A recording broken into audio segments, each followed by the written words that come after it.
नमस्कार प्यारे बच्चों, दोहरा क्लासेस परिवार में एक बार पुनः आप सभी साथियों का स्वागत है। उम्मीद करता हूं इस सेशन का नोटिफिकेशन आप लोगों तक पहुंच गया, तो सभी साथी जुड़िए और जो साथी आ चुके हैं पहले से एक बार यस लिख दीजिए, थम्स अप कर दीजिए। आज आपकी जो क्लास है वो एग्जाम ओरिएंटेड होने वाली है, यानी आज की क्लास में हम टेस्ट लगाने वाले हैं। शानदार मैं आप लोगों के लिए सवाल लेकर आया हूं। अब तक आपकी तैयारी कैसी रही है आप ये जांच सकते हो। आपको लगता है कि आसान है बी पार्ट, तो इसको लेकर भी आपको बहुत सारी चीजें समझ में आने वाली है। अगर किसी को बी पार्ट मुश्किल लगता है तो भी उसके लिए ये सेशन इंपॉर्टेंट होने वाला है। तो कुल मिलाकर बात यह है, अगर आप पशु परिचर भर्ती परीक्षा 2024 की तैयारी कर रहे हो तो ये सेशन आपके लिए बहुत ज्यादा जरूरी और महत्वपूर्ण होने वाला है। तो पूरा सेशन आपको ध्यान से देखना है और समझना है। इस टेस्ट के अंदर आपको मैं थोड़ा सा टाइम देता जाऊंगा ताकि आपको आंसर करने का समय मिले, लेकिन आपको जरूर अपना उत्तर लिखना है। गुरुजी तुक्को लगास कहाँ के, तो तुक्को भी थे लगास को, कोई दिक्कत को नहीं, ठीक है। क्योंकि एक बार सवाल गलत करने के बाद में आप उसको कभी दोबारा गलत नहीं करते हो। ऐसे में प्रैक्टिस करते समय आप तुक्का लगा सकते हो, कोई दिक्कत वाली बात नहीं है। मैं चाहूंगा एक बार सभी साथी आप सेशन को जरूर अपने अपने ग्रुप में शेयर कर दें, अपने स्टेटस पे लगा ले, ताकि बाकी साथी भी इस सेशन के अंदर शामिल हो सके। चलिए शुरू करें। आप सबको गुड इवनिंग, नमस्कार, दुआ सलाम, बहुत सारा प्यार, आप सबका स्वागत है एक बार फिर से दोहरा क्लासेस आपके अपने प्लेटफॉर्म पर, ठीक है। पर आपका चल रहा है मात्र 599 में। Part A plus part B आप लेकर बेहतरीन तैयारी कर सकते हो दोहरा क्लासेस एप्लीकेशन पर, और ये पार्ट बी है मात्र 399 के अंदर आप बेहतरीन तैयारी कर सकते हो। ये हेल्पलाइन नंबर है जिस पर आप सहायता ले सकते हो। दोहरा classes application Google play store पर है और लिंक भी आपको डिस्क्रिप्शन बॉक्स के अंदर दिया हुआ है। पहला सवाल है, गर्भाधान करवाने से ठीक पहले थाइंग विधि द्वारा वीर्य को कितने डिग्री तापमान पर लाया जाता है? आप सबको पता होना चाहिए कि थाइंग विधि क्या है या थाइंग किसको बोला जाता है। तो थाइंग के द्वारा जो है वीर्य को कितने डिग्री टेम्परेचर पर लाया जाता है? आप सबको पता होना चाहिए कि जो तरल नत्रजन होता है, तरल नत्रजन होता है, ठीक है, इस प्रकार का, ये गलत बन गया इधर से, तरल नत्रजन आपका जो होता है इस प्रकार का, उसके अंदर जो है वीर्य संग्रहित किया जाता है, संरक्षित किया जाता है, ठीक है। और इसके अंदर संरक्षित किया जाता है लिक्विड नाइट्रोजन से, एलन से। लिक्विड नाइट्रोजन से इसका जो टेम्परेचर है वो 196 डिग्री सेल्सियस रहता है। तो ऐसे में जो वीर्य गर्भाधान करवाते समय बाहर निकाला जाएगा, उस वीर्य का जो तापमान है उसको नॉर्मल किया जाएगा, उसको क्या किया जाएगा, सामान्य किया जाएगा। गर्भाधान करवाने से ठीक पहले सामान्य करवाया जाएगा, और सामान्य करवाते समय जो है जो तापमान है उसको 37 डिग्री पर लाया जाता है। कितने डिग्री पर? 37 डिग्री पर लाया जाता है। इसी को क्या कहते हैं? इसी को कहते हैं थाइंग, ठीक है। थाविंग भी बोलते हैं और थाइंग भी बोलते हैं, कोई दिक्कत नहीं, आराम से आपको समझ में आ जाएगा, ठीक है। तो गर्भाधान करवाने से ठीक पूर्व थाइंग के द्वारा वीर्य का जो तापमान है वो 37 डिग्री पर लाया जाता है, ठीक है। और उसके बाद में जो है गन भरी जाती है, जो स्ट्रो होती है जिसके माध्यम से वीर्य योनि के अंदर पहुंचाया जाता है, उसके अंदर भरा जाता है, यानी वो स्ट्रो भरी जाती है, ठीक है। और सामान्य तापमान पर लाने के लिए गुनगुने पानी में या जल के माध्यम से, जल के अंदर इसको रखा जाता है 15 से लेकर 30 सेकंड, लगभग 15 से 30 सेकंड तक जो है इसको रखा जाता है, जिसके माध्यम से ये टेम्परेचर सामान्य टेम्परेचर पर आ जाता है। क्योंकि इसमें से जब निकाला जाता है वीर्य को, तो वीर्य जमा हुआ होता है, यानी फ्रीज्ड अवस्था में होता है। क्योंकि 196 डिग्री जो माइनस टेम्परेचर होता है उसमें सब चीजें क्या होती है, जम जाती है। तो -196 डिग्री से उसको 37 डिग्री पर लाया जाता है, ठीक है। बात समझ आ रही है ना? एक बार सेशन को मैं चाहूंगा आप सारे साथी मिलकर शेयर कर दें, ताकि अन्य साथियों तक सेशन पहुंच जाए। मैं पूरी आपको तैयारी करवा रहा हूं, कंटिन्यू सेशन आ रहा है। एक भी दिन बताओ मिस किया है क्या? नहीं किया है। 22 क्लासें हो चुकी है, लगातार हम टॉपिक वाइज चल रहे हैं, आसान भाषा में कर रहे हैं, और साथ में टेस्ट। अभी हम कुछ दिन के लिए टेस्ट सीरीज जो है वो रखेंगे इसमें, ताकि आपका टेस्ट होता रहे। बात समझ आ गई ना पूरी? एक बार यस लिख दो। पीछे वाला सवाल सबको समझ में आ गया? कोई दिक्कत तो नहीं है? Tell me anybody. Now Nikita Meena, अरे क्या नव निकिता मीणा? पढ़ लो भाई, निकिता मीणा की बात नौकरी लगने के बाद में कर लेना, अभी आप तैयारी कर लो। चलिए अगला सवाल, ब्यात के कितने समय पश्चात पशु में कृत्रिम गर्भाधान करवाना उचित रहता है? भाई ब्यांत होने के बाद में जब गाय भैंस ब्याह जाती है, बच्चा ले आती है, तो उसके कितने समय बाद में कृत्रिम गर्भाधान करवाना सही रहता है। और कृत्रिम गर्भाधान करवाते समय यह भी देखा जाता है कि जो पशु है वो पाले में या गर्मी में है या नहीं है, क्योंकि बिना पाले या बिना गर्मी में गर्भाधान करवाते हैं तो हो सकता है कि वो सफल ना हो, तो उस बात का भी ध्यान रखा जाता है। लेकिन एक सामान्य समय अवधि की बात करें तो ब्यांत के कितने समय बाद में कृत्रिम गर्भाधान करवाना उचित रहता है, ठीक रहता है, तो ऐसे में हम कहेंगे सर 60 दिन, यानी कितने दिन बाद, 60 दिन बाद, लगभग 50 से 60 दिन बाद, लगभग 2 महीने के बाद जो है कृत्रिम गर्भाधान करवाया जा सकता है, ये उचित समय होता है। तो ऑप्शन क्या कर देंगे, 2 बिल्कुल सही हो जाएगा। अगर 2 आप लिख रहे हो तो भाई बिल्कुल सही है, ऑप्शन नंबर 2 वेरी गुड, बहुत बढ़िया, शानदार, लॉक कर दिया है।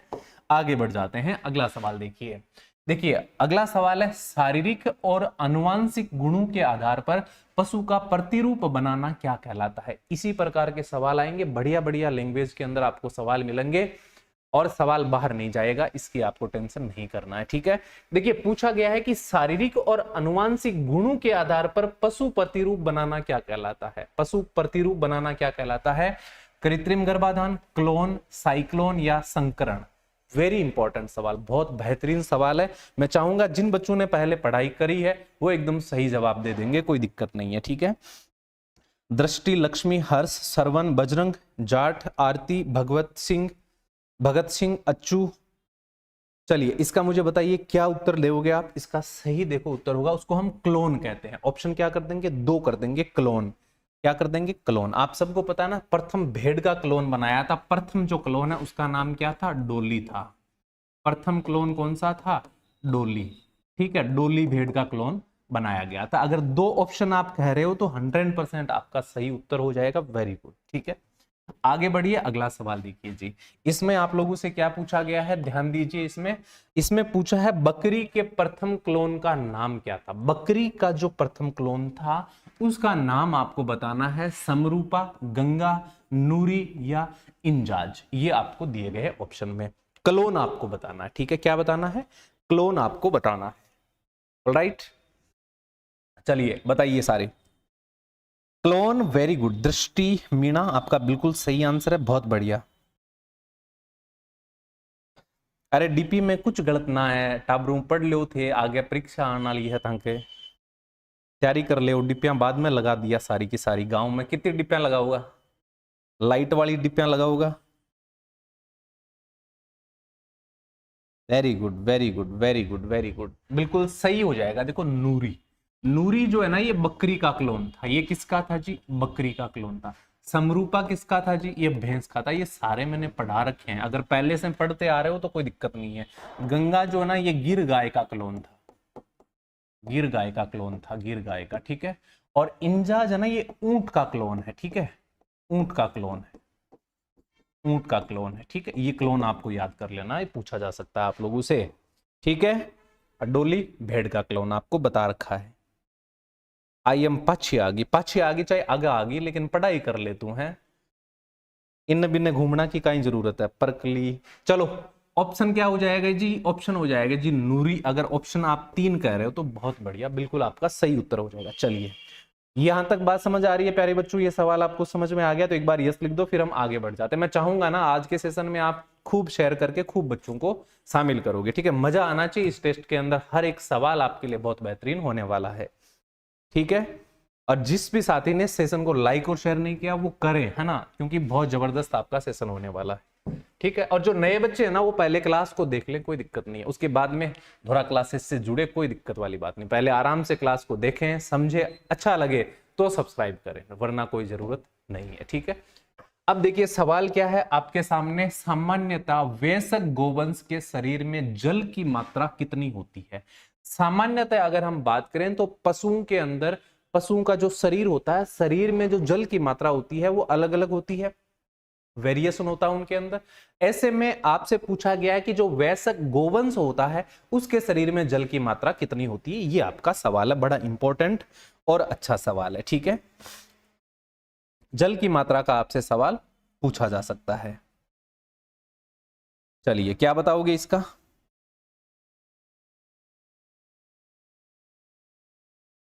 बिल्कुल सही हो जाएगा आपका ऑप्शन नंबर 3। 56% जो है ना वो तो होता है वयस्क गोवंश में। 61% आपसे पूछे ना तो घोड़े में होता है। 61 किस में होता है? घोड़े में। घोड़ा या घोड़े के शरीर में जो जल की मात्रा है वो 61%। और 95% आपसे पूछेगा तो ये गोवंश का जो भ्रूण होता है ना, भ्रूण होता है भ्रूण के अंदर, ठीक है, गोवंश के भ्रूण में कितने परसेंट? 95%। और 75% आपसे पूछेगा ना तो नवजात गोवंश में होता है। नवजात गोवंश में ये होता है, नवजात गोवंश में। नवजात गोवंश के अंदर अगर बात करें तो नवजात गोवंश में 75% जल की मात्रा होती है। इस प्रकार से अलग अलग जल के प्रतिशत की मात्रा पशुओं के शरीर में होती है। यहां से सवाल बन सकता है, जरूर ध्यान रखना है, ठीक है। आपका सही उत्तर जो है वो इसके अंदर होगा ऑप्शन नंबर 3, यानी 56% वयस्क गोवंश के शरीर में जल की मात्रा विद्यमान रहती है, ठीक है। यह सामान्यतः बात। अगला सवाल देखो क्या पूछा गया है। आपसे पूछा गया है कि दूध में जल की मात्रा कितनी होती है। आप सब दूध पीते हो ना, सुबह आपकी मम्मी आपको गिलास भर के दूध पिलाती है, तो दूध में जल की मात्रा कितने प्रतिशत होती है? देखो बाद में जो मिलाते हैं वो अलग बात है, लेकिन जो दूध निकालते हैं उस समय दूध में जल की मात्रा कितनी होती है, ये सवाल है। बाद में मिलाकर तो आप कितनी भी कर सकते हो, है ना। सर जी मैं भी आ गया। विकास जोगी स्वागत है। हर्ष, अच्चू, हर्ष, ममता, सिया, आप सबका स्वागत है। जितने भी नए पुराने साथी जुड़े हो, जहां से भी जुड़े हो, आप सबका आपके अपने परिवार धोरा क्लासेस पर स्वागत है। देखो सवाल पूछा है कि दूध में जल की मात्रा कितने प्रतिशत तक होती है। दूध के साथ में रक्त का भी बहुत बार पूछा जाता है, ठीक है। रक्त का तो सामान्य विज्ञान के अंदर, दैनिक विज्ञान के अंदर सवाल बहुत बार बनता है। तो दूध आप पीते हो, आपको पता रहना चाहिए कि दूध में कितने प्रतिशत क्या रहता है, जल रहता है। तो सही उत्तर बताओगे 87%। कितना प्रतिशत? 87%। और रक्त की बात करें तो रक्त में 82% क्या रहता है? रक्त के अंदर 82% क्या रहता है जी? जल रहता है। 95% मैंने आपको बताया, अभी बताया, दोबारा बता देता हूं। 95% जो है ना गोवंश का जो भ्रूण होता है, भ्रूण के अंदर जो है 95% गोवंश के भ्रूण के अंदर क्या रहता है? जल रहता है, ठीक है। और 60% के आसपास भेड़ बकरी के अंदर, भेड़ बकरी में जल की मात्रा रहती है, ठीक है। 60%। बात समझ आ रही है? सवाल पूरा समझ आ रहा है? कोई दिक्कत नहीं है? एक बार यस लिख दो सारे साथी मिलकर, ठीक है। खाना खा लिया क्या? खाना बाद में खाएंगे बेटा जी, पहले पढ़ाई कर लो यार, फिर खा लेना खाना। घोड़ी को प्रतिदिन पानी की कितनी आवश्यकता रहती है भाई? अब बताओ, वेरी इंपॉर्टेंट सवाल। एक घोड़ी को प्रतिदिन कितनी आवश्यकता रहती है? देखो भेड़ बकरी, गाय भैंस सामान्यतः लोग इनको पालते हैं, घरों में रखते हैं। तो आप अनुमान लगा सकते हो कि भैंस गाय को, भेड़ बकरी को कितने पानी की आवश्यकता रहती है। घोड़ी जो है वो बहुत कम लोग रखते हैं, तो घोड़ी को प्रतिदिन कितने लीटर पानी की आवश्यकता रहती है? कितने लीटर पानी की आवश्यकता रहती है? 30 से 35, 35 से 40, 4 से 6 और 250 मिलीलीटर। भाई साहब 250 से तो क्या ही होगा, 250 ml का तो वो बनता है, आप सबको पता है। 250 से तो क्या ही होगा। किसको? घोड़ी को। तो बताओ क्या करोगे सही उत्तर? देखो सही उत्तर हो जाएगा 35 से 40 लीटर। 35 से 40 लीटर तो घोड़ी को पानी की आवश्यकता रहती है। 30 से 40 लीटर गाय और भैंस को, गाय व भैंस को पानी की आवश्यकता रहती है। 4 से 6 लीटर जो है ये भेड़ बकरी को पानी की आवश्यकता रहती है। 250 मिलीलीटर है ना ये मुर्गी को पानी की आवश्यकता रहती है, ठीक है। ये मुर्गी को सब पानी की आवश्यकता रहती है, ठीक है। 4 से 6 लीटर भेड़ बकरी का भी आ सकता है, बछड़े का भी आ सकता है। बछड़ा 4 से लेकर 6 लीटर सामान्यतः, ठीक है। ये आपको अच्छे से ध्यान में रखना। अगर देखो ऑप्शन आप कह रहे हो ना कि सर 2 सही है, तो 2 वाले बिल्कुल सारे सही हो जाएंगे, ठीक है। 2 वाले प्यारे बच्चे सारे सही हो जाएंगे, कोई दिक्कत वाली बात नहीं है, ठीक है। चलो मेरी बात समझ आ गई ना सबको? कोई दिक्कत नहीं है? ये वाला सवाल समझ आ गया? कोई दिक्कत नहीं है? ममता, जय, झिलमिल, हर्ष, चलिए जी बहुत बढ़िया जी, आगे बढ़ जाइए। अगला सवाल देखिए। अगला क्या पूछा गया है आपसे? आपसे पूछा गया है कि हाँ, शरीर के अंदर जो उपापचयी क्रियाएं होती है उनके माध्यम से उपापचयी जल की मात्रा कुल खाए हुए पोषक तत्वों की कितने प्रतिशत होती है? भाई कुल खाए हुए जो पोषक तत्व हैं उनमें उपापचयी जल की मात्रा कितने प्रतिशत तक होती है, ये आपका सवाल है। 2 से 5, 10 से 15, 5 से 10 या फिर 15 से 20%। वेरी इंपॉर्टेंट सवाल मेरा बताया हुआ है जी, ठीक है, मेरा बताया हुआ है जब मैंने पढ़ाया था आपको पोषक तत्वों के बारे में, सवाल यहां से बनेगा, ठीक है। तो बताइए क्या उत्तर लिखोगे आप इसका? 5 से 10% अगर लिख रहे हो तो बिल्कुल ठीक है, अदरवाइज आपका गलत हो जाएगा। ऑप्शन क्या कर दोगे? ऑप्शन नंबर 3 हो जाएगा बिल्कुल सही उत्तर, ठीक है। ऑप्शन 3 लिख रहे हो क्या? बताओ कौन कौन 3 लिख रहा है। Good evening sir, very good evening. हरिजाट सिक्कर स्वागत है। झिलमिल, शिया, अजय, रोहित, रामानंद, साइको, अजय सब उत्तर दे रहे हो तो बहुत अच्छी बात है, बातें कर रहे हो तो बहुत गलत बात है। टेलीग्राम आईडी दे दो, लो जी आईडी दे दो इनको, बस और कुछ नहीं चाहिए। चलो, घुलनशील कार्बोहाइड्रेट्स नहीं है ये बताना आपको कि इनमें से घुलनशील कार्बोहाइड्रेट्स कौन सा नहीं है। दिया गया है मोनोसेकेराइड, हेमीसेल्यूलोज, शर्करा या उपरोक्त सभी। देखो बोला क्या गया है, घुलनशील कार्बोहाइड्रेट्स नहीं है। जब नहीं है की बात कर रहे हैं तो उपरोक्त सभी नहीं है ऐसे तो नहीं लिखेंगे ना, क्योंकि मोनोसेकेराइड भी है, हेमीसेल्यूलोज भी है और शर्करा भी है, तो ये सभी तो क्या है, ये घुलनशील है। तो उपरोक्त में से कोई नहीं, उपरोक्त में से कोई नहीं, कोई नहीं ये होना चाहिए ना, क्योंकि नकारात्मक सवाल पूछा गया है। तो घुलनशील कार्बोहाइड्रेट्स नहीं है, इनमें से कोई नहीं है, ऐसे बनेगा ना, क्योंकि ये सारे के सारे क्या घुलनशील है, घुलनशील कार्बोहाइड्रेट्स नहीं है। अगर उपरोक्त सभी लिख देंगे तो ये सभी के सभी नहीं हो जाएंगे, तो इनमें से कोई नहीं हो जाएगा। इनमें से ऐसा कोई नहीं है जो घुलनशील कार्बोहाइड्रेट नहीं है, बल्कि सारे के सारे है। ये क्या है? ये सभी है, ये सभी है,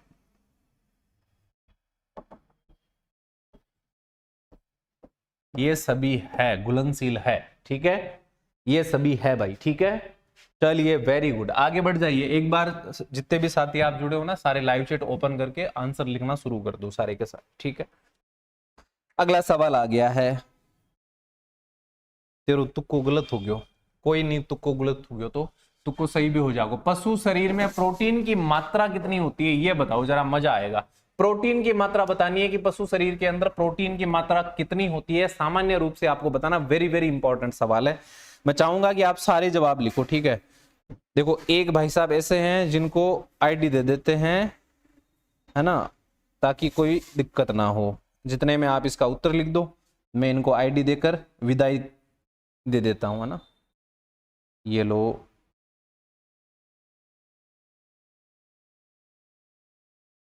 ये लो, चलो जी, अब ये आईडी नहीं मांगेंगे, इनको विदाई दे दी आईडी देकर, ठीक है।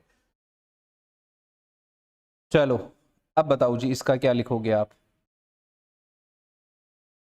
ऑप्शन 2 आ रहा ना, 17 से 20 तो बिल्कुल सही है। 17 से 20% क्या होती है? वसा होती है, सॉरी प्रोटीन होता है। और वसा की बात करें ना तो वसा जो है ना वो 17 से लेकर 26% तक होती है। और कार्बोहाइड्रेट्स की बात करें तो 0 से लेकर 1% सबसे कम, ठीक है, कार्बोहाइड्रेट्स।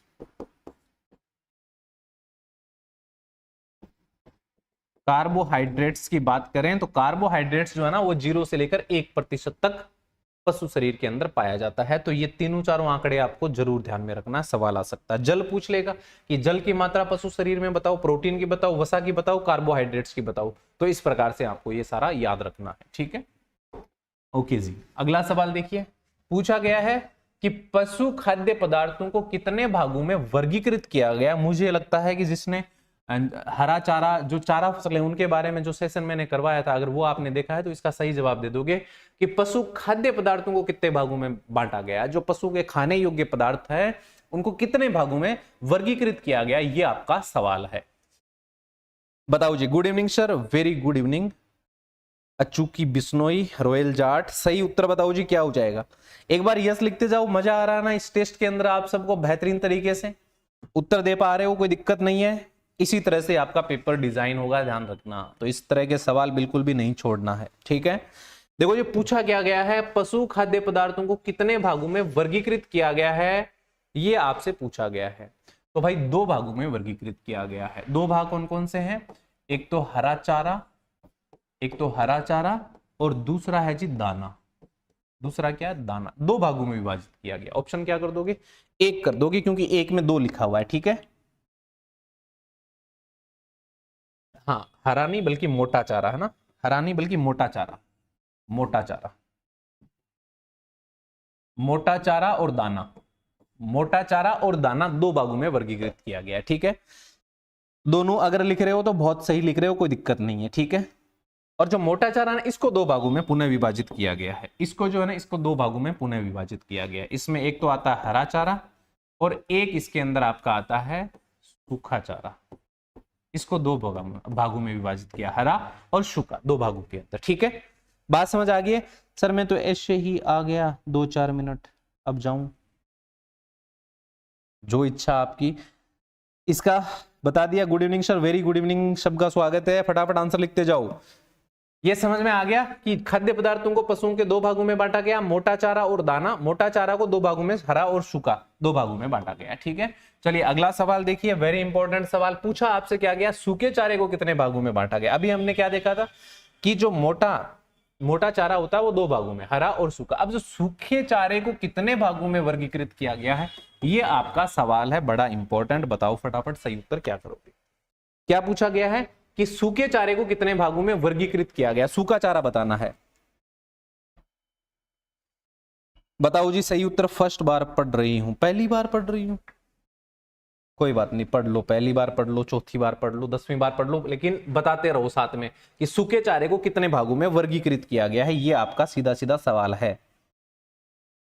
वेरी गुड, दो भागों में, पुनः दो भागों में। दो कौन कौन से भाग है सर? इसके दो भाग है। कौन कौन से भाग है? एक तो है हे, एक तो हे में, और एक भूसा। सूखे चारे को दो भागों में बांटा, एक तो भूसा और दूसरा हे। ठीक है, एक तो भूसा और एक हे, दो भागों में सूखे चारे को वर्गीकृत किया गया है। ठीक है, आगे सवाल देखिए जी, क्या आपसे पूछा गया है कि सवाल पूछा गया सूखे चारे में शुष्क पदार्थों की मात्रा कितनी होती है। बहुत बढ़िया सवाल बताया हुआ है, सूखे चारे में शुष्क पदार्थों की मात्रा कितने प्रतिशत तक होती है, ये आपका सवाल है। शुष्क पदार्थ, ठीक है, नम पदार्थ अलग, शुष्क पदार्थ अलग। तो जो सूखा चारा होता है उसमें शुष्क पदार्थ की मात्रा कितनी होती है, ये आपका सवाल है। बड़ा अच्छा सवाल है। विकास, रोहित, मोनू, विनोद, रॉयल जाट, फलोदियाड़ा, स्वागत है भी फलोदियाड़ा को।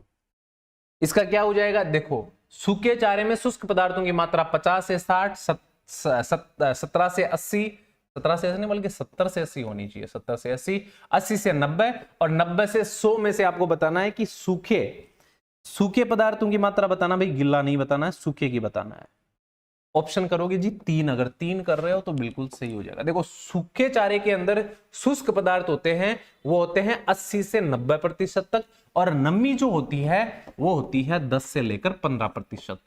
ये नमी बता रहा हूं, ठीक है, नमी भी पूछ लेगा, ध्यान रखना कि नमी जो होती है वो 10 से 15% रहती है, शुष्क पदार्थों की मात्रा 80 से 90% तक रहती है। ठीक है, ये आपका सवाल है। चलिए ऑप्शन 3 बिल्कुल सही हो जाएगा। अगला सवाल देखो जरा, पूछा क्या गया, फलीदार हे में कौन शामिल नहीं होता है। अच्छा सवाल है, मैं देखूंगा कितने लोग सही उत्तर देते हैं।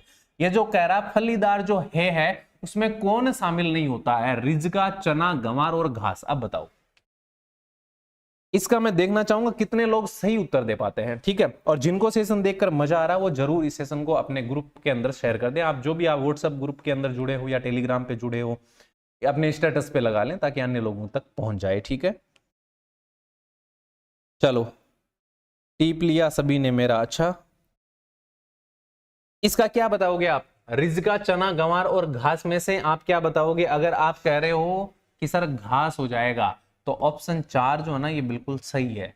रिजगा, चना और गंवार फलीदार है होते हैं, इनसे फलीदार है बनती है, और घास जो है वो अफलीदार के अंदर आता है। तो ऑप्शन 4 है ना ये बिल्कुल सही होगा। ऑप्शन 4 जो है ना ये बिल्कुल सही होगा। ठीक है, अगर 4 किसी ने बोला है तो बहुत सही है। चलो आगे देखिए, सवाल आपसे क्या पूछा गया है, हे में नमी की मात्रा कितने प्रतिशत तक होनी चाहिए? हे के अंदर, हे अगर हे जो बनती है, उस हे में नमी की जो मात्रा है वो कितने प्रतिशत तक होनी आवश्यक होती है? आवश्यक होती है, क्योंकि अगर इससे अधिक नमी होगी तो हे खराब, कम नमी होगी तो पोषक तत्व है खत्म। तो कितने प्रतिशत तक हे के अंदर नमी होनी चाहिए? देखो हे क्या है आपको पता है, मैंने क्या बताया आपको कि जो चारा होता है सूखा चारा, सूखा जो चारा होता है, सूखा चारा जो होता है वो दो प्रकार का होता है। मैंने क्या बोला जी, एक तो होता है हे और एक होता है जी भूसा। एक क्या होता है? भूसा होता है। मैंने अभी थोड़ी देर पहले ये बताया था कि जो सूखा चारा होता है ना, उसमें लगभग 80 से लेकर 90% तक क्या होता है? शुष्क पदार्थ होता है। क्या होता है जी? शुष्क पदार्थ होता है ना। अब शुष्क पदार्थ 80 से 90% होता है, तो मैंने ये भी तो बताया कि 10 से 15% तक क्या होती है जी? नमी होती है। क्या होती है? नमी। अब 10 से 15% ऑप्शन कहां मिल रहा है? एक में मिल रहा है, तो ऑप्शन एक क्या हो जाएगा? बिल्कुल सही हो जाएगा। ठीक है, इस तरह से थोड़ा सा अगर सकारात्मक तरीके से दिमाग लगाकर करोगे तो आपका उत्तर गलत नहीं होगा, सही हो जाएगा। ठीक है, बात समझ आ गई? कोई दिक्कत नहीं है, सब बढ़िया। चलो जी, वेरी गुड। आगे देखिए, अगला सवाल देखिए। अगला सवाल देखो, कितना अच्छा सवाल आपसे पूछा है कि धान का भूसा अगर पशुओं को लंबे समय तक आप खिलाते हो, अगर धान का भूसा पशुओं को लंबे समय तक खिलाते हो तो कौन सा रोग पशुओं के हो जाता है? ये आपसे पूछा गया है। कौन सा रोग पशुओं के हो जाता है, ये आपसे पूछा गया है।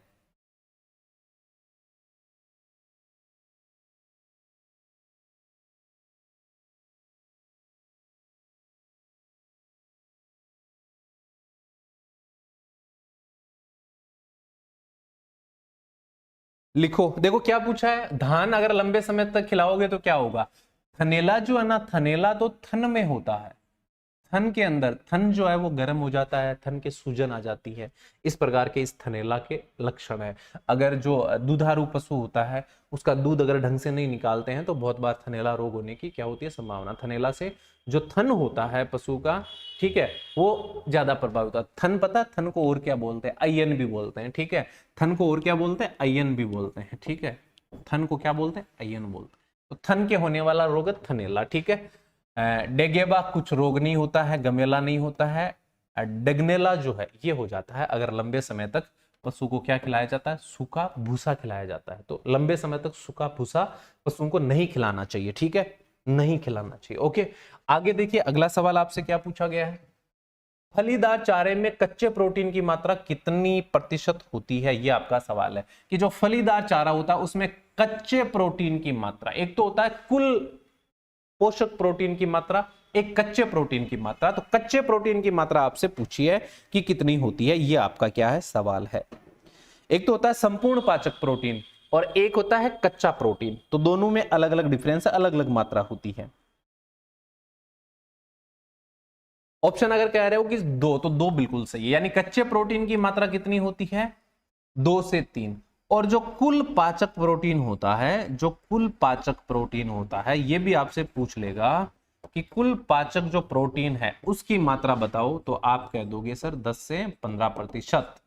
कुल पाचक प्रोटीन की मात्रा कितनी बताओगे? 10 से 15% तक। 15 या 12 लिख दो, 15 या 12%,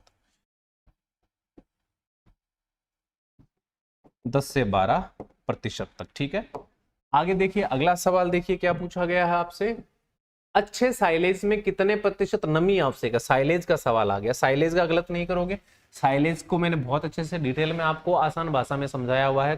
साइलेज वाली क्लास देख लेना, नहीं देखी है तो। साइलेज में कितने प्रतिशत नमी होती है? नमी आवश्यक होती है भाई, कम से कम कि भाई इतनी नमी तो साइलेज के अंदर होनी चाहिए, अन्यथा साइलेज खराब हो सकता है या साइलेज के अंदर पोषक तत्वों की कमी हो सकती है। तो आवश्यक नमी कितनी होनी चाहिए? 20, 35, 40, 60 या फिर 80। ठीक है, तो देखो अगर इसकी बात करें ना, अच्छे साइलेज में नमी, अगर नमी की बात करें तो फिर शुष्क पदार्थ भी आता है। क्या आता है? शुष्क पदार्थ। अगर साइलेज में पूछ ले कि शुष्क पदार्थ कितना होता है, हे का मैंने आपको बता दिया, तो साइलेज के अंदर शुष्क पदार्थ पूछ सकता है। साइलेज के अंदर शुष्क पदार्थ जो है ना, वो आप कहोगे सर 35 से लेकर 40% शुष्क पदार्थ साइलेज में हो सकता है, कोई दिक्कत नहीं है। लेकिन 60% तक क्या होनी चाहिए उसके अंदर? नमी होनी चाहिए। क्या होनी चाहिए? 60% तक क्या होनी चाहिए जी? नमी होनी चाहिए। ऑप्शन क्या कर दोगे? 3 बिल्कुल आपका सही उत्तर हो जाएगा। ऑप्शन 3 गलत हो गया सर, कोई बात नहीं, कोई बात नहीं, तुक्का लगा सकेंगे गुरुजी, तुक्का लगा सको, कोई दिक्कत को नहीं, ठीक है। एक बार कोई सवाल आपका गलत हो जाएगा तो आप उस सवाल को दोबारा कभी गलत नहीं करोगे। तो ऐसे में ये हमारा टेस्ट है, तो आप तुक्का लगा सकते हो, कोई दिक्कत वाली बात नहीं है। आपकी प्रैक्टिस अच्छी होनी चाहिए, मन से आप तुक्का लगाओ, ठीक है, ऐसे नहीं, मन से सोचकर समझकर तुक्का लगाओ। बधियाकरण के बारे में गलत कथन को छांटिए। छांटो जरा, इनमें से कौन सा कथन गलत है, कौन सा कथन आपको गलत लग रहा है? झिलमिल, लक्ष्मी, कमल, विनोद, प्रिया, अच्चू, मोनू, भगत सिंह, बुद्ध सिंह, रोहित मेघवंशी, ममता। सही उत्तर क्या होगा? बधियाकरण के बारे में गलत कथन को छांटिए। जरा ध्यान से देखो, इधर देखो, पहला कथन है इससे उत्तम किस्म का बैल तैयार किया जा सकता है। बिल्कुल देखो, बधियाकरण हो जाएगा तो उत्तम किस्म का बैल बनेगा। इससे जानवर सीधा साधा हो जाता है, बिल्कुल हो जाता है नसबंदी के बाद में। इससे देसी नस्ल की संतानोत्पत्ति की जा सकती है। देखो, देसी नस्ल की संतानोत्पत्ति को रोकने के लिए बधियाकरण होता है, तो ये वाला कथन जो है ना, ये आपका गलत कथन हो जाएगा। इससे अन्य जानवरों के साथ रखना आसान हो जाता है। बिल्कुल, बधियाकरण के बाद में जानवर इतना सीधा साधा हो जाता है कि उसको कहीं भी छोड़ दो, कोई फर्क नहीं पड़ेगा, ठीक है। तो ऑप्शन क्या कर दोगे? ऑप्शन नंबर कर दोगे 3, यानी ये सारे कथन सही है और ये तीसरा कथन आपका गलत है। अगर ये कह रहे हो कि गलत है तो भाई बिल्कुल आपका सही हो जाएगा, ठीक है। चलो प्यारे बच्चों, सवाल समझ आ रहा, कोई दिक्कत नहीं है? ओके जी, आगे बढ़िए जरा। और यहां पर देखिए, यहां पर बड़ा इंपॉर्टेंट सवाल पूछा गया भाई, हर कोई इसका जवाब नहीं दे सकता, मुझे पता है। जो देगा ना वो अच्छे से पढ़ाई करके ही देगा। अधिकतर पशुओं के वीर्य का पीएच मान कितना होता है, ये आपको बताना है, ठीक है। ये मेरा बताया हुआ क्लास के अंदर, डिटेल वाली क्लास में, थ्योरी वाली क्लास में। इसका आप मुझे बताओ क्या उत्तर दोगे, ठीक है। जल्दी लिखो, सारे लिखो, जल्दी लिखो, ठीक है। अधिकतर पशुओं के वीर्य का पीएच मान आपसे पूछा। सवाल देखो अच्छे पूछेगा, ध्यान रखना, सवाल बहुत अच्छे आपसे पूछे जाएंगे। तो ऐसे में आपको तैयारी अच्छे लेवल की करके जाना। पेपर आसान हुआ तो आपका कोई गलत नहीं होगा, और मुश्किल हुआ तो आप बाकी लोगों से आगे रहोगे। तो ऐसे में अच्छी पढ़ाई करके आपको पेपर देना है, ठीक है। और अभी से जो तैयारी कर रहा है वो 100% सिलेक्शन ले लेगा, ठीक है, इसमें कोई डाउट नहीं है। आप कहोगे सर, अगर देखो जी, मैं आपको बता दूं, सामान्यतः पशुओं के अंदर जो वीर्य का पीएच मान होता है वो 6.8 अम्लीय होता है। 6.8 क्या होता है? अम्लीय होता है। लेकिन एक सवाल और बनता है यहां से कि पीएच को, वीर्य के पीएच को नियमित रखने के लिए किसका प्रयोग किया जाता है? तो सिट्रेट साल्ट का यूज किया जाता है, ठीक है, ये ध्यान रखना। सिट्रेट साल्ट का यूज किया जाता है वीर्य के पीएच मान को नियमित रखने के लिए। यह सवाल बनेगा, ध्यान रखना, नियमित रखने के लिए, रखने के लिए यह सवाल बनेगा, बड़ा इंपॉर्टेंट है, जरूर ध्यान रखना। यह सवाल पूछ लेगा, गलत मत करना, ठीक है। और 7.4 होता है, ये मैं बता देता हूं किस किस का होता है। देखो, घोड़ा, मुर्गी और सुअर, इनका जो वीर्य होता है ना, उनका पीएच 7.4 क्षारीय होता है, और अन्य का क्या होता है? 6.8 अम्लीय होता है। अब कोई गलत नहीं करेगा, 6.8 अम्लीय, बहुत बढ़िया, एकदम सही हो जाएगा। घोड़ा, मुर्गा और सुअर, मुर्गी नहीं, सॉरी, मुर्गा है ना, क्या होगा? मुर्गा होगा ना, ठीक है। चलिए, बात समझ आ गई, कोई दिक्कत नहीं है। चलो, और ये याद रखना कि क्या मिलाया जाता है? सिट्रेट साल्ट मिलाया जाता है वीर्य के पीएच मान को नियमित बनाए रखने के लिए, ठीक है, सामान्य बनाए रखने के लिए। सवाल अगला आ गया आपके सामने, और ये आपसे पूछ क्या रहा है, ध्यान से देखो, ये भी बहुत अच्छा सवाल है, बहुत अच्छे लेवल का सवाल है। पूछा आपसे क्या गया है कि वीर्य को ठंडे आघात से बचाने का कार्य कौन करता है? अगर वीर्य को ठंडे आघात से बचाना है तो कौन काम करेगा? यज्ञोल्क, सिट्रेट साल्ट, गिल्सिरोल या एंटीबॉडी? अभी हमने सिट्रेट साल्ट की बात करी थी। ये काम क्या करता है? ये पीएच मान को नियमित करता है, ठीक है। और यहां पूछा गया है कि ठंडे आघात से बचाने के लिए, देखो ठंडे आघात का पूछा गया है कि ठंडे आघात से बचाने के लिए वीर्य के लिए क्या काम में लिया जाता है? तो गिल्सिरोल काम में लिया जाता है। ऑप्शन क्या कर दोगे? 3 बिल्कुल सही उत्तर हो जाएगा।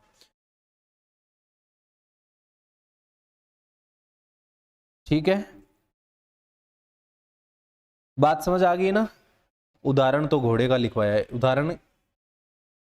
उदाहरण देखो, सामान्यतः जो तापमान होता है ना 7.4 घोड़े के, मुर्गे के और सुअर के वीर्य का होता है। बाकी सब का 6.8 होता है, अम्लीय होता है। ठीक है, अब उदाहरण कौन सा देख रहे हो पता नहीं आपका। इनमें से स्वस्थ पशु की पहचान नहीं है। स्वस्थ पशु की पहचान कौन सी नहीं है ये आपको बताना है। पहला देखो दिया है, स्वस्थ पशु रेवड़ के साथ में रहता है। रेवड़ समझते हो ना, जैसे भेड़ बकरियां झुंड में रहती है तो वो रेवड़ होता है। स्वस्थ पशु ध्वनि के प्रति संवेदनशील रहता है। स्वस्थ पशु की त्वचा सख्त रहती है। स्वस्थ पशु की त्वचा लचीली रहती है। भाई बहुत जबरदस्त वाला सवाल है। अब आपको लगता होगा ये टॉपिक तो बड़ा आसान है, इसको तो यूं कर लेंगे। बस क्या है, छोटी छोटी बातें समझना। जब मैं पढ़ा रहा था तो हो सकता है आप में से किसी ने ध्यान नहीं दिया हो। अगर ध्यान दिया तब तो ठीक है, नहीं दिया ना तो फिर इसमें फंसोगे आप। अब देखूंगा कितने लोग इसका एकदम सही सही जवाब दे रहे हैं। ठीक है, मजा आएगा हमेशा की तरह इस टेस्ट के अंदर भी। तो पूरा टेस्ट देखना और बताना है कि कितने सवाल आपने सही किए हैं। आकलन आपको जरूर कर लेना है। तुक्को लगा सका गुरुजी, तुक्को लगा दो, कोई मनाही को नहीं। ठीक है, सारा लू राम राम। अच्छा, ये अलग ही ट्रेंड चल रहा है आपका। सारा नू राम राम, राम राम सारे भाइया नू, सारा लू राम राम, ये भी चल गया। ठीक है, जोहार डियर सर, जोहार भाई, स्वागत है। Good evening, very good evening, आप सबका स्वागत है जितने साथी जुड़े हो। देखो सही सही उत्तर जो निकलता है ना वो निकलता है जी ऑप्शन नंबर 3 वाला। अब जो भी साथी 3 कह रहा है बिल्कुल सही है। देखो, स्वस्थ पशु की त्वचा सख्त रहती है, ये गलत है। स्वस्थ पशु की त्वचा लचीली और मुलायम रहती है, जबकि बीमार पशु है उसकी त्वचा है वो रूखी पड़ जाती है, वो थोड़ी कठोर हो जाती है। बाकी स्वस्थ पशु रेवड़ में रहता है, आवाज के प्रति संवेदनशील रहता है। कोई भी आवाज आएगी तो वो उसकी कानों में पड़ेगी, वो संवेदनशील रहेगा, कान खड़े कर लेगा। लेकिन बीमार पशु है उसके ऊपर आवाज का बहुत ज्यादा असर नहीं पड़ेगा, क्योंकि आवाज के प्रति वो निष्क्रिय हो जाता है। तो ऐसे में सही ऑप्शन जो निकल कर आता है वो हमारा है ऑप्शन नंबर 3। आगे देखिए जी, उससे भी बेहतरीन सवाल आपके सामने है। यदि पशु के नासारंध्र नम रहते हैं तो इसका मतलब क्या है? इसका मतलब है कि पशु पूर्ण रूप से स्वस्थ है। सवाल को ढंग से पढ़ लो। यदि पशु के नासारंध्र नम रहते हैं, नासारंध्र समझते हो ना, नासारंध्र जो है ना नाक को बोलते हैं, अंदर के जो 2 रंध्र होते हैं उनको नासारंध्र बोलते हैं। अगर वो नम रहते हैं, नम का मतलब समझते हो गीले रहते हैं, तो इसका मतलब है कि पशु पूर्ण स्वस्थ है, पशु बीमार है, पशु थोड़ा बीमार है, पशु पाले में है। पाले में मतलब गर्मी में। ठीक है, जय श्री श्याम सर, जय श्री श्याम भाई, स्वागत है सबका। आरती, विनोद, नील, पवन, सतीश, दीपक, महेश, आजाद। हाँ जी बताओ इसका क्या करोगे? लिखिए लिखिए, सारे लोग लिखिए मिलकर, है ना, सारे एक साथ। देखो रेलगाड़ी बना दो आप लाइव चैट की तो एकदम बढ़िया तरीके से। तैयारी उस लेवल की करना जहां से सवाल गलत ना हो। 45 के 45 सवाल अपने को सही का टारगेट लेकर चलना है। ठीक है,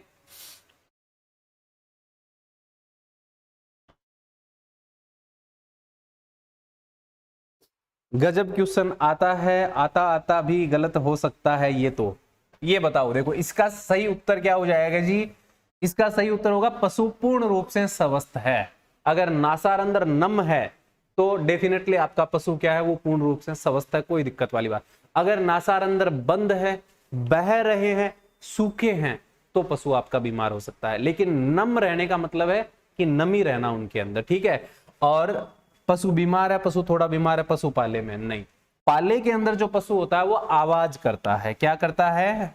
पाले वाले पशु की पहचान क्या है कि वो आवाज करेगा। ठीक है, वो पूंछ को ऊपर उठाता है। क्या करता है? वो पूंछ को ऊपर उठाता है, पूंछ को ऊपर उठाता है। ठीक है, उठाता है। ये क्या है? पाले वाले पशु की क्या है? पहचान है। ठीक है, बात समझ आ रही है? बताओ कितने लोगों का सही हुआ? 1 नंबर है, पशु बीमार है। ठीक है, मेरा सही है। अलवर से राम राम गुरुजी, राम राम भाई, स्वागत है। बात समझ आ रही है? सवाल समझ आ रहा है? कोई दिक्कत नहीं है? आगे बढ़े, चलो जी। एक कह रहा नंबर 1 नंबर सही है, एक कह रहा है सर फिलहाल तो मैं बीमार हूं, सर्दी लग गई है। सर्दी लग गया तो भावेश ध्यान रखो, क्योंकि मौसम बदल रहा है। मौसम बदलते हुए मौसम में सर्दी जुकाम होना आम बात। विजय प्रताप कैसी आवाज करता है? कोई गाय भैंस को नहीं थार करने आसपास के माइन है? गाय भैंस को नहीं करना आसपास में, आवाज को नहीं सुने गाय भैंस की आवाज करे। विजय प्रताप कोई आस पड़ोस में होगी गाय भैंस ना, सुन लेना आवाज। राम राम सर जी, भगत सिंह गुज्जर स्वागत है भाई। सर जी ऑनलाइन कोर्स चाहिए तो भाई ऑनलाइन कोर्स धोरा क्लासेस एप्लीकेशन पर है। हमारा जो धोरा क्लासेस परिवार है उसका एप्लीकेशन है, एप्लीकेशन पर ऑफर चल रहा है 599 में पूरा आपको कोर्स मिल रहा है, तो उसका आप लाभ उठाइए और वहां से अपनी तैयारी को शुरू कर दीजिए, ठीक है। और हमेशा मैं आपको बताता हूं कि कोर्स से संबंधित कोई भी सहायता लेनी हो तो आप दिन में 80 94 14 25 84 पे फोन कॉल कर सकते हो, ठीक है, और व्हाट्सअप कर सकते हो। ये हेल्पलाइन नंबर है, आपको सारी बातें बता दी जाएगी। घोड़े के शरीर का सामान्य तापमान आपसे पूछा है कि घोड़े के शरीर का जो सामान्य तापमान होता है वो कितना होता है, ये आपका सवाल है। बड़ा बेहतरीन, जबरदस्त और जानदार सवाल आया है, इसका जवाब थोड़ा ढंग से देना है। 37 डिग्री सेल्सियस सर जी, ओके। क्या करोगे इसमें? राम रतन, पवन, मुंशी, राजस्थानी गुड़िया, विजय, जिंदगी, रोहित, भावेश, ऑप्शन कर दोगे जी? सर ऑप्शन करेंगे 38, ऑप्शन 2 होगा। 37 डिग्री हमारा सामान्य टेम्परेचर होता है, तापमान होता है। घोड़े के शरीर का सामान्य तापमान होता है 38 डिग्री सेल्सियस, यानी ऑप्शन क्या करना? 2 करना है भाई, 2 हो जाएगा सही। 37 हमारे शरीर का, मानव शरीर का सामान्य तापमान होता है। अगला सवाल देखिए, बकरी की प्रति मिनट नाड़ी गति सामान्यतः होती है। अब ऐसा सवाल पूछेगा तो कहां जाओगे बताओ?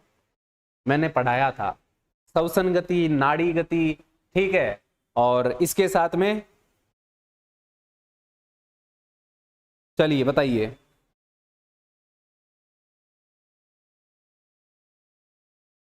Mahavir information hub. आरती क्या होगा इसका? गलत गया मेरा, क्यों गया गलत? पहले आपने क्लास नहीं ली होगी। बकरी की प्रति मिनट नाड़ी गति सामान्यतः कितनी होती है, ये आपका सवाल है। बताओ बकरी की गति आपको बताना है। Very good. देखिए अगर आप कह रहे हो ना बकरी की जो नाड़ी गति है, वेरी गुड वेरी गुड। देखो देखो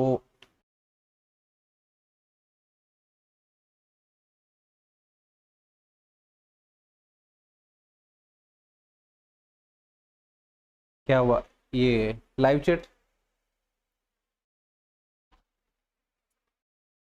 हाँ जी बताओ इसका फटाफट लिखो, आप क्या करोगे?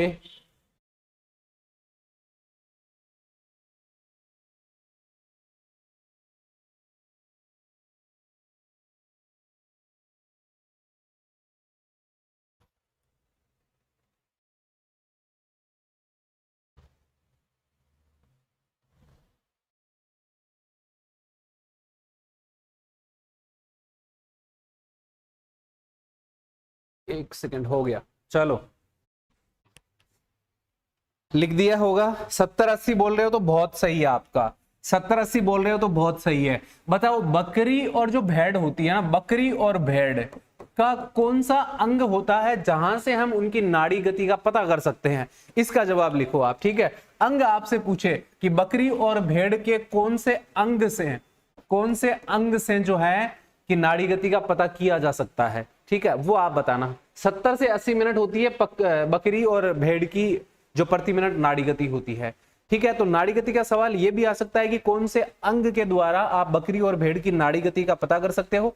और बकरी और भेड़ के अंदर आपसे पूछा जाएगा बकरी और भेड़ के अंदर जो है कौन सी धमनी के माध्यम से, धमनी भी आपसे पूछी जा सकती है। तो एक तो अंग आपसे पूछ लेगा और अंग के साथ में आपसे क्या पूछ लेगा? धमनी।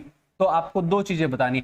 अंग पूछे ना तो टांग के बीच में, टांग के बीच में अंदर की तरफ, अंदर की तरफ,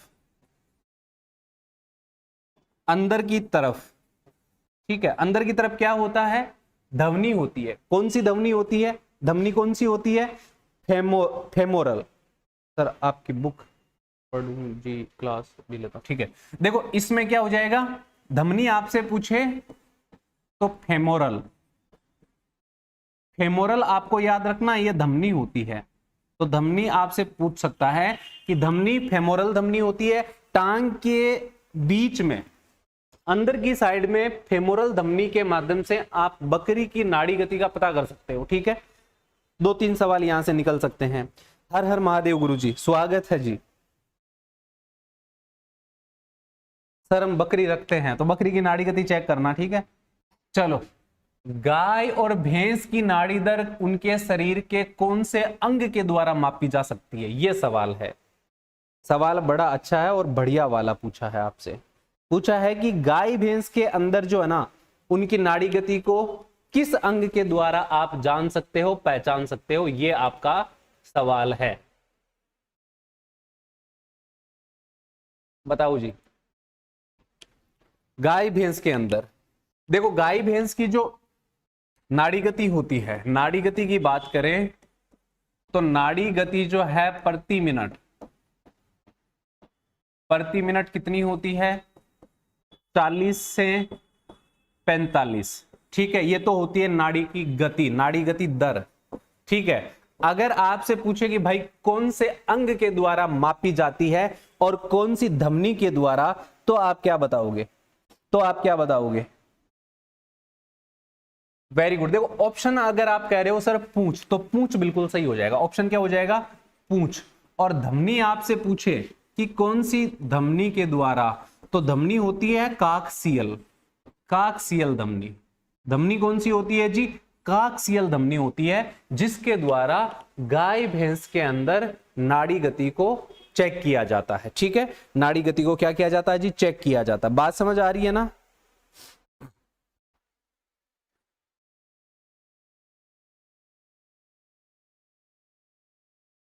ये कौन है? मोनू। जाऊं बस अब सर जी, करो स्वागत, bye, I hate you sir. अच्छा, कोई हेट करने वाला तो मिला है, कोई हेट करने वाला तो मिला। चलो इसका बताओ फटाफट क्या होगा सही। अच्छा ये दीदी है क्या? कोई बात नहीं, ये काकसियल धमनी याद रखना। ठीक है, और प्रति मिनट कितनी होती है? 40 से 45 बार। अगला सवाल देखो, श्वसन क्रिया के अंदर कौन सा भाग शामिल नहीं होता है? इनमें से श्वसन क्रिया में कौन सा भाग शामिल नहीं होता है? ठीक है, श्वसन क्रिया के अंदर कौन सा भाग शामिल नहीं होता, ये आपका सवाल है। आपकी पशु परिचर बुक पढ़ता हूं और क्लास भी लेता हूं। मेरी पशु परिचर की बुक नहीं आई है अभी तक, आएगी तब आपको बता देंगे। अब पता नहीं बुक कौन सी पढ़ते हो आप। नोट्स है हमारे जो एप्लीकेशन पर क्लासेस के हम लगाते हैं, बुक पता नहीं कौन सी पढ़ते हो आप।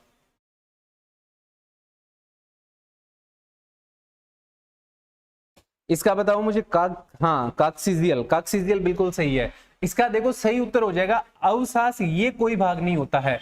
उच्छ्वास होता है सांस को ऊपर खींचना, निश्वास होता है सांस को छोड़ना, विश्राम जो सांस लेने के बीच का समय होता है उसको बोला जाता है। तो यहां पर चौथा ऑप्शन जो है ना, ये जो भाग नहीं होगा, तो हम कहेंगे ऑप्शन नंबर 4 जो है ना, ये इसका सही उत्तर हो जाएगा। ऑप्शन 4 बिल्कुल इसका सही उत्तर हो जाएगा। सर जी इसका आंसर नहीं पता, अब पता चल गया है, मैंने बता दिया है। अब देखो सवाल बड़ा अच्छा आया है, महिष वंशीय जानवरों में प्रति मिनट श्वसन दर कितनी होती है? पहले मुझे ये बताओ कि ये महिष वंश क्या होता है, ये महिष वंश जानवर क्या होता है? ठीक है, लिखो, मैं देखना चाहूंगा कितने लोगों को एकदम पता है सटीक तरीके से। महिष वंशीय जानवर किसको बोला जाता है?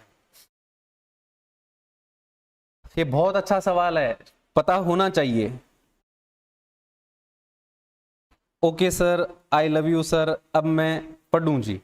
चलो ठीक है, मतलब आपका वो मूड बदलता है, स्विंग होता है, अचानक से जज्बात बदल गए, ख्याल बदल गए, ख्वाब बदल गए, है ना? इसका बताओ, आप तुक्का लगा सकते हो, कोई दिक्कत नहीं है। ठीक है, हर हर महादेव। इतनी हिंदी। अनिशा गोदारा, महावीर, आरती, रेनू, दीपक, चलती फिरती आफत भी आती है क्लास के अंदर। अच्छा चलो जी ठीक है। देखो जी, महिष वंशीय जानवरों के बारे में आपसे पूछा, तो पहले तो महिष वंश का मतलब होता है भैंस वंश के जानवर। आपको पता है ना, भैंसे को महिष भी बोलते हैं, महिषासुर, महिष। बफेलो बिल्कुल सही है, भैंस बिल्कुल सही है, एकदम सही हो जाएगा। और इसका सही उत्तर क्या निकालोगे जी? 12 से 20। महिष वंशीय जानवरों में प्रति मिनट श्वसन की दर जो होती है वो होती है 12 से 20 मिनट। तो इसका सही जवाब हमारा क्या आया, सही जवाब 1 आया। अब अगर आपसे पूछूं 16 से 18 पूछूं तो किसका हो जाएगा?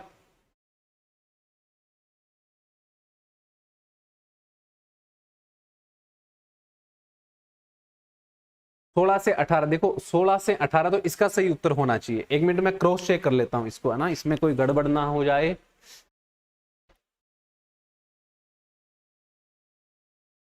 महिषवंश 16 से 18 होगा भाई इसका, ठीक है, ये मेरे दिमाग से निकल गया, 16 से 18, क्योंकि इसका सही उत्तर जो है वो हो जाएगा ऑप्शन नंबर 2, यानी 16 से 18। देखो 16 से 18 आपने लिखा तो बिल्कुल सही है, ठीक है। बाई मिस्टेक मैंने पहला आपको सेलेक्ट करके दे दिया था, क्योंकि 12 से जो 20 होती है ना, 12 से 20 जो होती है ना, ये भेड़ बकरी के अंदर होती है, श्वसन दर भेड़ और बकरी के अंदर, ये भेड़ बकरी के अंदर श्वसन दर होती है कितनी? 12 से लेकर 20, ठीक है। और 20 से 25 जो होती है वो गोवंश के अंदर होती है, ये गोवंश के अंदर होती है, गोवंश के अंदर गोवंश की दर होती है। और 5 से 7 बार ये ऊंट की होती है, ये ऊंट की श्वसन दर होती है। ये श्वसन दर मैंने बता दी है, एक बार देख लेना, ढंग से याद कर लेना, यहां से कोई सवाल आपका बन सकता है, ठीक है ना। हाँ हाँ बता दिया मैंने, करेक्ट करवा दिया इसको, ठीक है, कोई दिक्कत नहीं है, सारी याद रह जाएगी अच्छे से। आपको ये नोट्स जो है धोरा क्लासेस एप्लीकेशन पर मिलेंगे, ठीक है।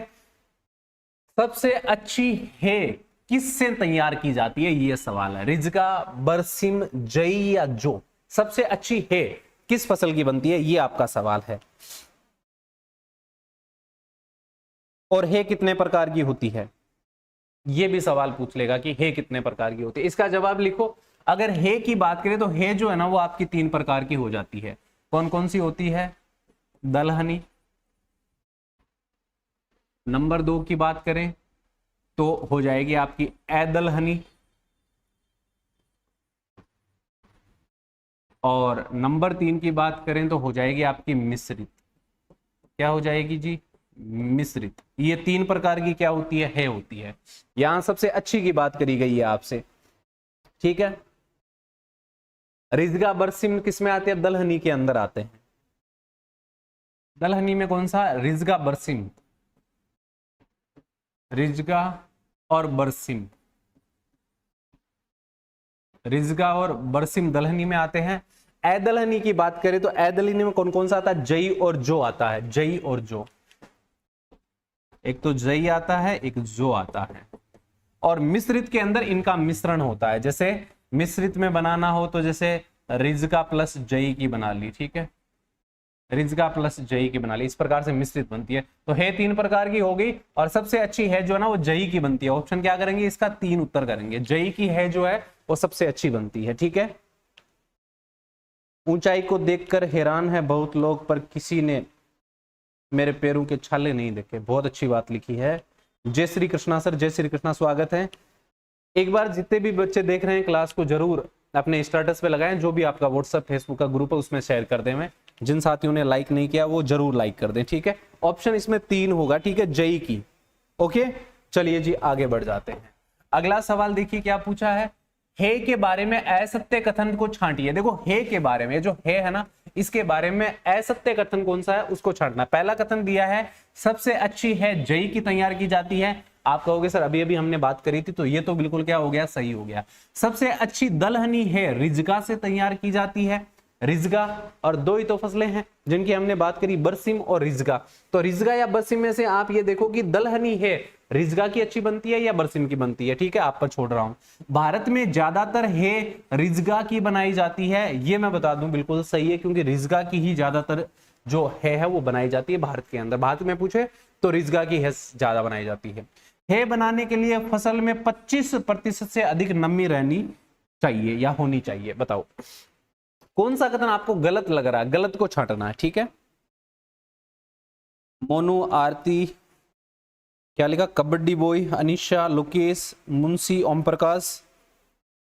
चलो इसका क्या लिखोगे? देखो देखो सही सही जो है ना ये बिल्कुल कथन सही है, ये गलत है, यानी इसका उत्तर होगा 4। है बनाने के लिए फसल में 25% नहीं बल्कि क्या होना चाहिए, 15% से अधिक नमी नहीं होनी चाहिए। 15% से अधिक नमी होते ही जो है उसके अंदर क्या लग जाएगा, हे के अंदर जो है वो खराब हो जाएगी है, ठीक है, फफूंद आ जाएगी है पर 15% से ज्यादा नमी होते ही फफूंद लग जाएगी, ठीक है। अगला सवाल है, हे में प्रचुर मात्रा में पाया जाता है, क्या पाया जाता है? बड़ा अच्छा सवाल है। विटामिन डी, साइनाइड, कार्बोहाइड्रेट्स या नमक? हे में प्रचुर मात्रा में क्या पाया जाता है? मैं आंसर देखूंगा अब आप लोगों के, है ना, एकदम सही लिखना है, ठीक है, क्योंकि ये पढ़ाया हुआ है, डिटेल में आपको बताया हुआ है एकदम आसान तरीके से, इसलिए उत्तर आना चाहिए एकदम बिल्कुल सही आपका। सर जी कैमल में घन सूत्र कितने होते हैं? अच्छा, कैमल में गुणसूत्र कितने होते हैं? गुणसूत्र वाला टॉपिक कराएंगे तब बता देंगे डिटेल में इसके बारे में, अलग अलग गुणसूत्र है ना। इसका लिखो जल्दी, इसका लिखो। क्या पूछा? हे में प्रचुर मात्रा में पाया जाता है, क्या पाया जाता है? विटामिन डी, साइनाइड, कार्बोहाइड्रेट्स या नमक? इनमें से बताना है आपको। सही उत्तर क्या हो जाएगा? सही उत्तर हो जाएगा जी विटामिन डी प्रचुर मात्रा में पाया जाता है, यानी ऑप्शन क्या कर दोगे? ऑप्शन नंबर 1 अगर आप कह रहे हो तो बिल्कुल सही उत्तर हो जाएगा। वेरी गुड, ठीक है। अगला सवाल देखिए, हे साइलेज की तुलना में होता है। अगर हे की तुलना साइलेज से करें तो हे जो है वो होता है कम पौष्टिक, अधिक पौष्टिक, बराबर पौष्टिक या इनमें से कोई नहीं? बताओ जी। बहुत अच्छा सवाल है, मुझे लगता है ज्यादातर लोग इसका जवाब दे देंगे, कोई दिक्कत नहीं होगी। एक से बढ़कर एक सवाल क्लास में मिलेंगे, इसलिए कहता हूं पूरी क्लास पूरा टेस्ट आप अच्छे से देखा करो, ठीक है, और कोशिश किया करो ज्यादा से ज्यादा आपके सही हो, ठीक है। और लास्ट में कैलकुलेशन लगाना बिल्कुल मत भूलना कि कितने सवाल आपने सही किए हैं। इसका क्या हो जाएगा सही उत्तर? देखो, हे साइलेज की तुलना में होता है कम पौष्टिक, ऑप्शन हो जाएगा 1। अगर 1 लिख रहे हो तो बिल्कुल आपका सही हो जाएगा। अगला सवाल है, हे बनाते समय कितने प्रतिशत तक विटामिन ए की कमी हो जाती है? विटामिन ए की कमी जो है ना, हे बनाते समय कितने प्रतिशत तक हो जाती है, ये सवाल है। 20%, 50, 80 और 100 में से आपको बताना है कि हे बनाते समय कितने प्रतिशत तक की कमी हो जाती है विटामिन ए की। किसके अंदर? हे की। हे में विटामिन डी प्रचुर मात्रा में होता है, ठीक है। कैमल में गुणसूत्र 74 होते हैं। अच्छू, महावीर, चलो जी 74 बताए हैं। देव गोस्वामी लिख रहे हैं, हे बनाते समय कितने प्रतिशत तक विटामिन ए की कमी हो जाती है? तो सही सही उत्तर हो जाएगा ऑप्शन नंबर 3, यानी 3 अगर आप कह रहे हो तो 3 आपका बिल्कुल सही उत्तर है। Very good, 80% is the correct answer, ठीक है, बहुत अच्छे। आगे देखिए, साइलेज में N2 की मात्रा बढ़ाने के लिए क्या मिलाया जाता है? यानी साइलेज के अंदर N2 की मात्रा किससे बढ़ेगी? यूरिया से, नमक से, शर्करा से या लैक्टिक अम्ल से? बहुत अच्छा सवाल है, बेहतरीन सवाल। इस तरह का सवाल फंसा देगा एग्जाम में, तो ध्यान से जवाब देना है, ठीक है। क्या पूछा गया कि साइलेज में N2 की मात्रा कितने, N2 की मात्रा को बढ़ाने के लिए क्या मिलाया जाता है, ये आपका सवाल है। सिमी चौहान, मुंशी ममता, अच्छू, टोडा राय सिंह, रमेश कुमार, लिखिए जरा।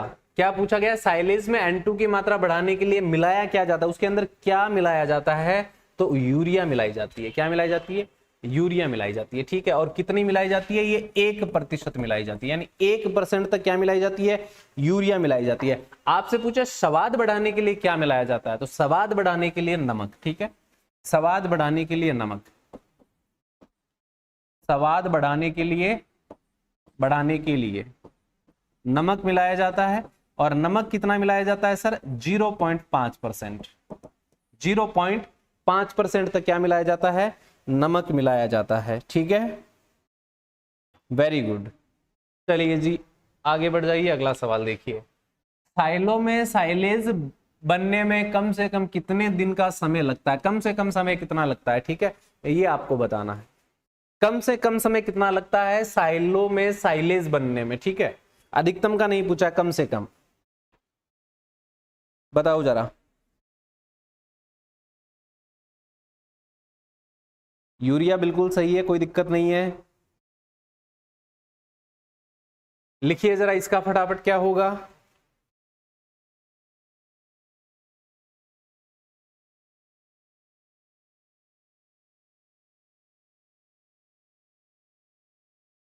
वेरी गुड, ऑप्शन अगर कह रहे हो कि सर 21 दिन का समय तो कम से कम मानकर चलो, तो ऑप्शन नंबर 2 बिल्कुल क्या हो जाएगा, सही हो जाएगा। ऑप्शन नंबर 2 लिख रहे हो तो बिल्कुल सही है, और काफी साथियों ने 2 लिखा है। ठीक है, चलो जी चलो आगे देखिए, अगला सवाल देखिए।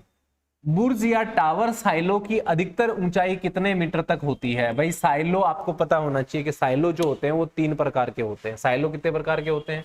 साइलो होते हैं 3 प्रकार के। ठीक है, 3 प्रकार के साइलो होते हैं, जिसका पहला आपका है बुर्ज साइलो, बुर्ज साइलो। फिर जो आपका आता है खाई साइलो, और फिर आपका आता है गर्त साइलो, जिसको क्या बोलते हैं, पिट साइलो भी बोलते हैं, पिट साइलो। ठीक है, तो 3 प्रकार के साइलो। बुर्ज साइलो जो होता है उसकी ऊंचाई कितनी होती है, क्योंकि वो बुर्ज की तरह, टावर की तरह बनता है, तो इसकी जो ऊंचाई है वो, अगर आप लिख रहे हो कि सर इसके अंदर 3 मीटर कर दो, तो 3 मीटर क्या हो जाएगा, सही हो जाएगा। लेकिन सही नहीं होगा 3 मीटर, मीटर होगा 6 सही। इसके अंदर 6 मीटर सही होगा। कितने मीटर? 6 मीटर। अधिकांश जो साइलो बनते हैं वो उनकी ऊंचाई 6 मीटर होती है, लेकिन जो व्यास होता है ना, जो व्यास होता है वो आपका 3 मीटर होता है। कितना होता है? 3 मीटर होता है।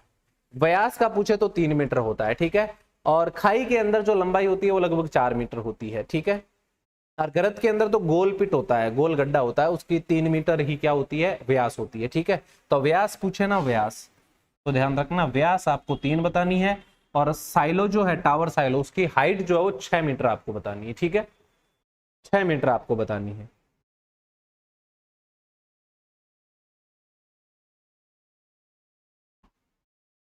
चलो, कम से कम की बात कर रहे हैं भैया जी, भैया जी कम से कम। बहुत अच्छे साइलो में पीएच मान कितना होता है? ये बड़ा अच्छा और इंपॉर्टेंट सवाल है, मजा आएगा इसका। बताओ क्या होगा। बहुत अच्छे साइलो के अंदर आपसे पूछा है भाई, साइलो, साइलेज, सॉरी साइलो नहीं, साइलेज, साइलेज का पीएच है ना, उसके अनुसार जो है साइलेज की गुणवत्ता को चेक किया जाता है। तो 3 प्रकार से अगर साइलेज की गुणवत्ता को देखें तो बहुत अच्छा साइलो, अच्छा साइलो और मीडियम साइलो, ये 3 मान लो श्रेणियां हैं। तो तीनों श्रेणियों में सबसे अच्छे साइलेज में पीएच का मान आपसे पूछा है, तो कितना होना चाहिए ये आपसे पूछा है। कितना होता है? 4.2 से कम, 4.2 से अधिक, 4.5 से अधिक, या 7.5? ज्यादातर को 7 वाला आंकड़ा याद रहता, तो ये तो बिल्कुल गलत है, और ये हो जाएगा सही। यानी ऑप्शन क्या करेंगे, एक, यानी 4.2 से कम जिनका पीएच रहता है, साइलेज क्या होता है, अम्लीय होता है, और हेज जो होता है वो उदासीन होता है।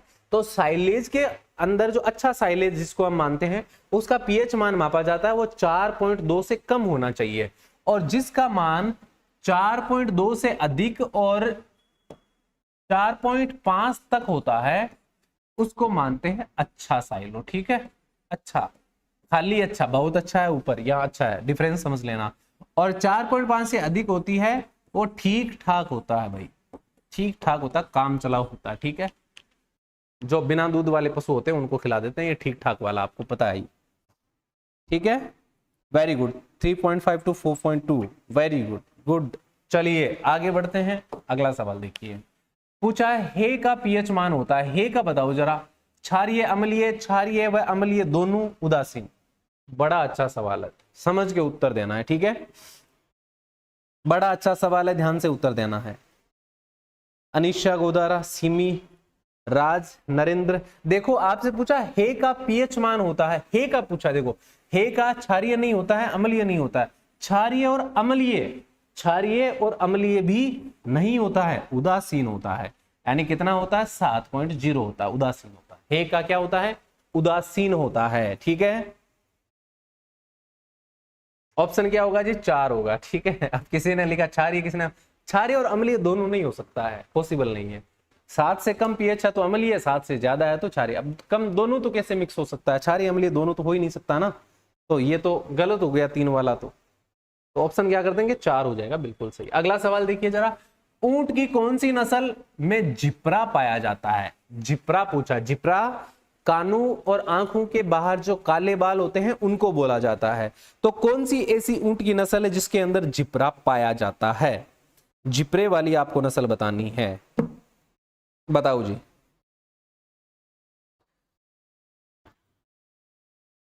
बिल्कुल ऑप्शन हो जाएगा बीकानेरी। सिंधी और बलूची नस्ल की ये संकरण है, सिंधी और बलूची, सिंधी व बलूची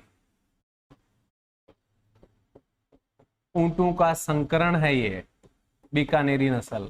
और इस एक नस्ल के अंदर क्या पाया जाता है जी?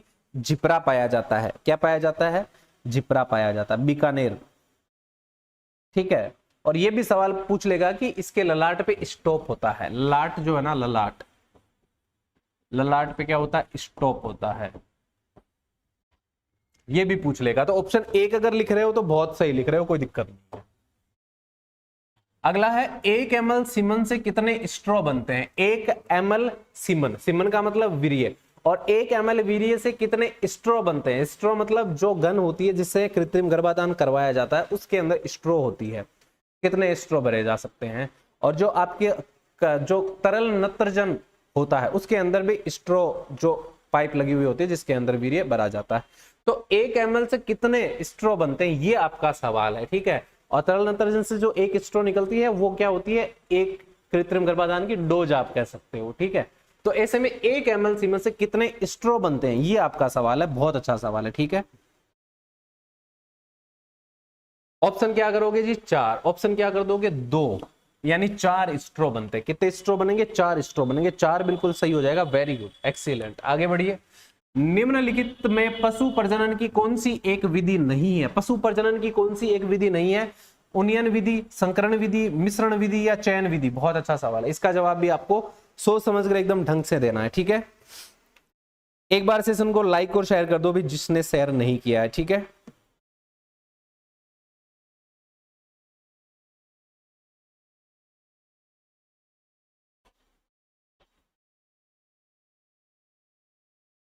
क्या पूछा गया है? निम्न में से पशु प्रजनन की कौन सी विधि नहीं है? तो मिश्रित विधि नहीं है। ऑप्शन क्या करोगे? 3। उन्नयन है, संकरण है और चयन विधि है, लेकिन मिश्रित विधि नहीं है। फिर है कृत्रिम गर्भाधान गन की लंबाई कितनी होती है? अभी मैंने बात करी थी आपसे कृत्रिम गर्भाधान। ठीक है, तो कृत्रिम गर्भाधान जो गन होती है उसकी लंबाई लगभग कितनी होती है, ये आपका सवाल है। रामानंद, विनीता, जोशी, महावीर, विनोद, उम्मीद, स्मार्ट, दीपक, क्या हो जाएगा? सही उत्तर हो जाएगा जी 18 से 20। ऑप्शन क्या कर दोगे? 3 कर दोगे। ठीक है, कृत्रिम गर्भाधान गन की औसत या सामान्य जो लंबाई होती है वो 18 से 20 इंच होती है। एकीकृत वीर्य को किस बर्तन के अंदर रखा जाता है? बर्तन बताना है, कौन से बर्तन में रखा जाता है, उस बर्तन में क्या भरा जाता है जिससे कि वीर्य का तापमान है वो सही रखा जाए और वीर्य एकदम सुरक्षित रहे, लंबे समय तक वीर्य जो है उसको सुरक्षित किया जा सके। तो ये काम करने के लिए जो आपका बर्तन होता है जिसके अंदर वीर्य को सुरक्षित किया जाता है उसके अंदर क्या भरा जाता है, ये भी साथ में आपका क्या है? सवाल है। ठीक है,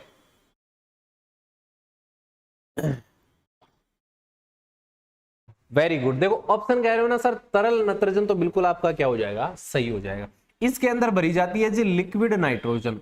लिक्विड नाइट्रोजन जिसका टेम्परेचर होता है -196 डिग्री सेल्सियस।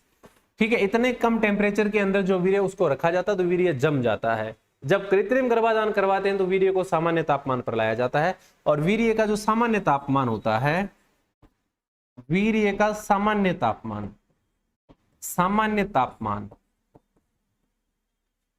सामान्य तापमान पर लाने की विधि क्या कहलाती है? बताओ, लाने की विधि क्या कहलाती है ये बताओ। इसको कहते हैं थाइंग, थाइंग विधि कहते हैं, जिसमें 37 डिग्री सेल्सियस पर, सॉरी 35 लिख दिया मैंने, 37 डिग्री सेल्सियस पर वीर्य को लाया जाता है। 37 डिग्री सेल्सियस पर लाया जाता है। ठीक है, यानी इसको जल के माध्यम से 37 डिग्री सेल्सियस पर लाया जाता है और जल में जो है इसको 15 से 30 सेकंड तक रखा जाता है। 15 से 30 सेकंड तक इसको रखा जाता है। ठीक है,